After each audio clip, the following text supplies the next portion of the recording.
Kim was diagnosed with acute lymphatic leukemia, we were shattered. I was only 25 years old.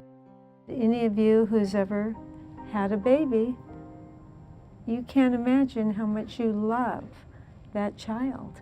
And to get that news, the prognosis was really bad, and we had no family on the East Coast. They were all in California. And we were really, really lonely and sad. Scared. And very scared. And I never dreamed that we'd have a sick child that was threatened with a life-threatening illness. So you're just not prepared for it.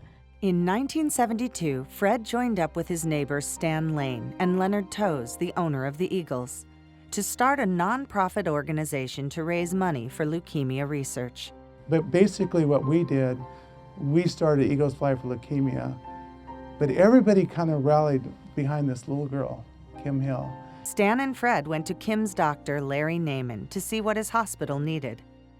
Dr. Naiman told them to go see Dr. Audrey Evans, the chief pediatric oncologist at the Children's Hospital of Philadelphia, because they had even greater needs. To raise money, players made phone calls, and the Eagles passed the hat at football games.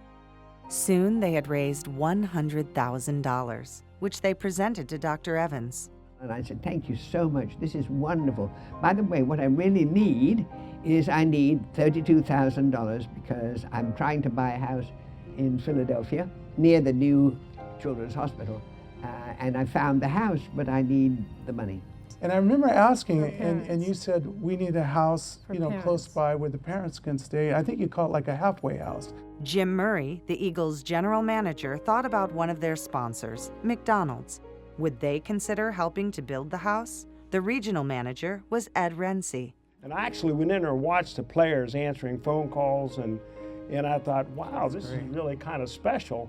Raising money to help children with cancer and leukemia was one thing, but a place to stay for the parents?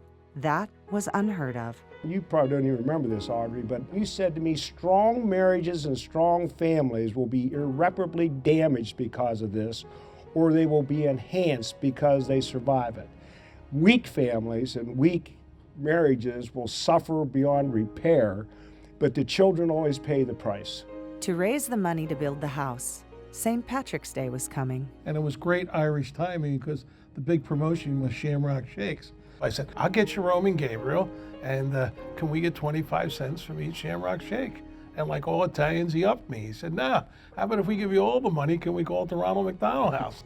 I hadn't even talked to the McDonald's operators yet, which was a very dangerous thing because I was making a commitment for them, which I didn't have any right to do. I was 25 years old and I didn't know I couldn't do it. My boss, who was in Washington, D.C., came up, and he wasn't really happy with me.